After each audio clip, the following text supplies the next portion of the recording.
Өзбекстан. Ғасырлар сыры мен қазіргі өмір. Өзбекстанда әлі күнге дейін бір ереже бар. Күйеу жігіттің үйінде бір түн қону сенің оның жары болғаныңды білдіреді. Бұл саяхатшыларды таңғалдыратын дәстүр. Көпшілік алдында сүйісу тыйым салынған дүние табу. Ал жақындық болса, ерте жастан, яғни кәмелеттік жасқа толғаннан кейін бірден басталады. Ресми түрде көп әйел алуға тыйым салынған, бірақ қалалардан сәл ұзасаңыз, гаремдердің аңыз емес екеніне көз жеткізесіз. Өзбекстан жібек жолының жүрегі. Бұл жерде керуендер жібек тасса, адамдар құпияларды, құштарлық пен дауыстап айтуға болмайтын оқиғаларды арқалап жүрген. Ғасырлар тарихы арнасында болғандықтан, дайын болыңыз. Біз Өзбекстанның не жасырып жатқанын, және олардың неліктен үнсіз қалуды жөн көретінін ашамыз. Лайк басып, әрі қарай жалғастырайық. Өзбекстан географиялық феномен. Бұл әлемдегі Лихтенштейнмен қатар нағыз мұхитты көру үшін, кем дегенде екі мемлекеттің шекарасынан өтуі тиіс екі елдің бірі. Орталық Азияның қақ ортасында орналасқан бұл жер ғасырлар бойы шығыс пен батыс арасындағы көпір қызметін атқарды. Мұнда қызылқұм шөлі құнарлы алқаптармен ұласады, ал жазғы аптап ыстық асфальтты ерітіп жіберердей болып, кейін қысқы суық желге орын береді. Бірақ негізгі географиялық ерекшелігі планетадағы ең үлкен экологиялық апат. Бұл Арал теңізі. Бір кездері ол әлемдегі 4-ші үлкен көл болған. Балықшылар флотилиясымен тіршілікке толы еді. Бүгінде Арал теңізінің орнында Аралқұм деп аталатын тұзды шөл жатыр. Құм арасындағы тот басқан, тасталған кемелер апокалипсистен кейінгі көрініске ұқсайды және мақта алқаптарын суару теңіздің жоғалуына қалай әкеп соққанын еске салады. Бір кездері Өзбекстанның маңызды порты болған Мойнақ қазір тұзды желдердің астында қалып, туристер кемелер зиратын аймақтың экологиялық қасіретінің символына айналған ашық аспан астындағы мұражайды көруге келеді. Мақта туралы айтқанда, бұлақ алтынның ондаған жылдар бойы миллиондаған адамдардың экономикасы мен тағдырын қалай қалыптастырғанын айтпай кету мүмкін емес. Ұзақ уақыт бойы егін жинау науқаны жалпы жұмылдыруды білдірді. Дәрігерлер, мұғалімдер, тіпті студенттер де егістікке жіберілетін. Бұл жылдар бойы дауыстап айтудан жасқанатын тақырып болды. Алайда, соңғы кездері бәрі өзгеруде. Билік еріксіз еңбекті біртіндеп жойып, механикаландыруды енгізіп, өткеннің күрделі кезеңін артта қалдыруға тырысуда. Енді Өзбекстан шикізат емес, халықаралық брендтерге дайын киім сататын тоқыма орталығына айналуға ұмтылуда. Егер Ташкент көшелерімен жүрсеңіз, сізді тағы бір таңғажайып көрініс күтеді. Көлік легіне қараңыз. Сіз сюрреалистік көріністі көресіз, дерлік барлық көліктер ақ түсті. Мұның бәрі елде осы брендті шығаратын алып зауыттың болуымен және шетелдік көліктерге салынатын жоғары баж салығымен түсіндіріледі. Бұл орта тап үшін шетелден көлік әкелуді іс жүзінде мүмкін емес етеді. Ал неге ақ түс? Бәрі өте қарапайым. Аптап ыстықта, жазда температура 45 градусқа, немесе одан да жоғары көтерілгенде, ақ түсті көлік аз қызады. Сонымен қатар, бұл түс қайта сатуға ең қолайлы болып саналады. Бұл монополизация әлемнің басқа ешбір жерінде кездеспейтін ерекше, тіпті гипнозды қалалық ырғақ қалыптастырады. Бірақ, кез келген саяхатшыны алаңдататын мәселе қауіпсіздік пен билік туралы сөйлесейік. Көптеген жылдар бойы Өзбекстан ең жабық полициялық мемлекеттердің бірі саналып келді. Бірінші президент Ислам Каримовтың мұрасы қатаң бақылау мен кез келген бағамен қол жеткізілген тұрақтылық дәуірі. Алайда, жаңа үкіметтің келуімен өзбек жылымығы басталды. Ел туристер үшін есігін айқара ашты, ондаған мемлекеттер үшін визаны алып тастады, және стратегиялық нысандарды суретке түсіруге тиімді жойды. Бұрын әлемдегі ең әдемі, жерасты сарайларына ұқсайтын Ташкент метросындағы қарапайым фотосурет үшін полиция бірден келетін еді. Қазір сіз тіпті мемлекеттік ғимараттардың алдында да влог түсіре аласыз. Дегенмен, тым еркінсіп кетпеңіз. Сезімді көпшілік алдында көрсетуге қатаң тыйым салынған. Саябақтағы құштарлық пен сүйісуді немесе қарапайым құшақтасуды ұмытыңыз. Жергілікті тұрғындар мұны ұят деп атайды. Өзбекстандағы махаббат бұл биік қабырғалармен қорғалған терең жеке мәселе, және оны ашық көрсету жергілікті нормаларға қарсы шығуды білдіреді. Тұрғындар саясат туралы сөйлескенде өте сақ болады. Шығыста бәрі нәзік екенін және иерархияның сатылы жүйенің маңызды рөл атқаратынын есте сақтайды. Дәл осы иерархия мен дәстүрлер өзбек қоғамын, әсіресе әйелдерге қатысты мәселелерді түсінудің кілті болып табылады. Мұнда заманауилық ежелгі әдет, ғұрыптармен тоғысқан.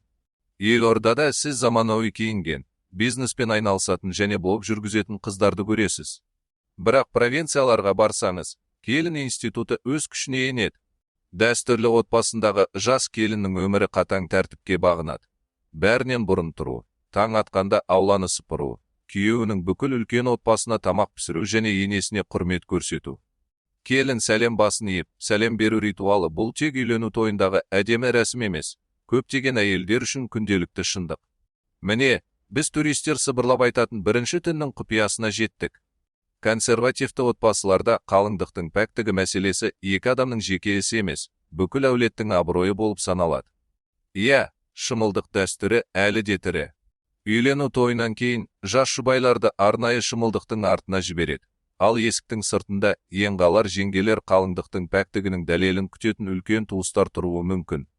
Егер дәлел болмаса, бұл бүкіл махаллада үлкен айыптау туғызады, және қызды келесі күні таңертең ата-анасына қайтарып жіберуі мүмкін. Бір түн және сен не әйелсің, не топтың үмітін ақтамаған адамсың. Жақындық махаббатпен емес, протокол бойынша және туыстардың мұқият қарауымен келеді. Мұнда әйел ошақ иесі. Оның иығына тек күнделікті тұрмыс қана емес, сонымен бірге отбасының адамгершілік беделі де жүктеледі. Қатаң нормалар мен адамдардың жылылығы арасындағы қайшылық Өзбекстанның ең үлкен парадоксы болуы мүмкін. Мұндағы қонақжайлылық жай ғана сыпайылық емес, бұл культ дәрежесіне көтерілген маңызды дәстүр. Өзбек үшін турист ерекше құрметті қонақ. Мүлдем бейтаныс адамдар сізді үйіне шақырып, жомарттықпен тамақ ұсынуы мүмкін. Тіпті егер сіз ақша төлеуге тырыссаңыз, ренжіп қалуы да ғажап емес. Шәйден бас тарту құрметсіздік ретінде қабылданады. Бұл жан дүниесінің қонақжайлылығы кейде тым шектен шығуы мүмкін. Дастарқандағы барлық нәрсенің дәмін татпайынша жібермейді. Осы жерде біз елдің үлкен культіне тағамға келеміз. Өзбек асханасы, гастрономияның ауыр артиллериясы. Мұнда калория емес, ләззат есептеледі. Әлемнің орталығы палау. Бұл жай ғана ет қосылған күріш емес. Бұл философия, дін және әлеуметтік байланыстырушы құрал. Әр қаланың өз рецепті бар. Ташкентте, Самарқандта немесе Бұхарада палау әртүрлі. Бірақ барлық жерде ол жүздеген келі тамақ сиятын алып қазандарда дайындалады. Таңғы палау дәстүрі бар. Мұнда жүздеген ер адамдар таң ата жиналып, тамақ ішіп, күннің шаруаларын талқылайды. Ет мұнда өте көп мөлшерде тұтынылады.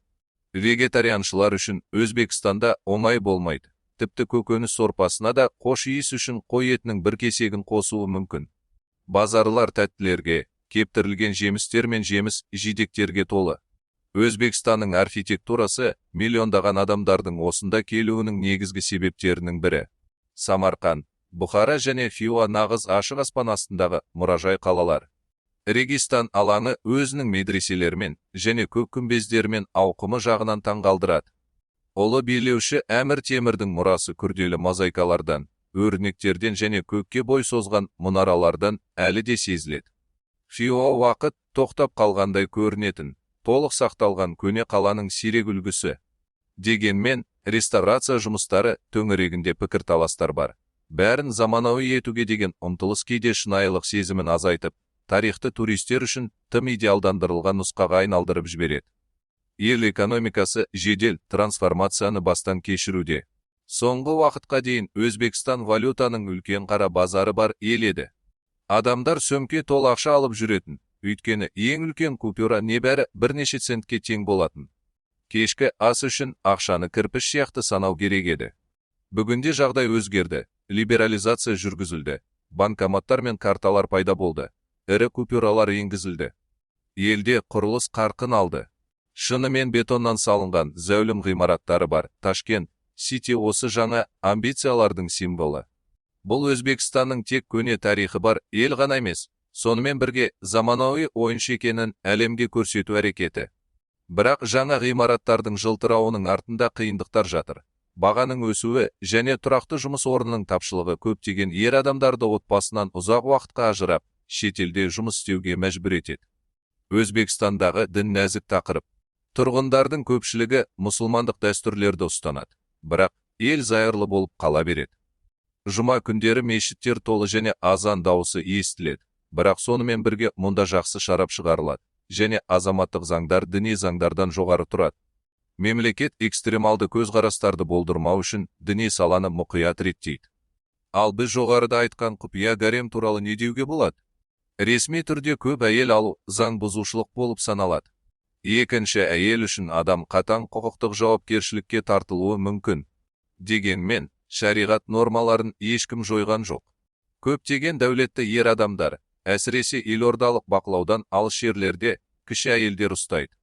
Бұл неке қию мемлекет білмейтіндей көрінетін діни одақ рәсімі арқылы жасалады.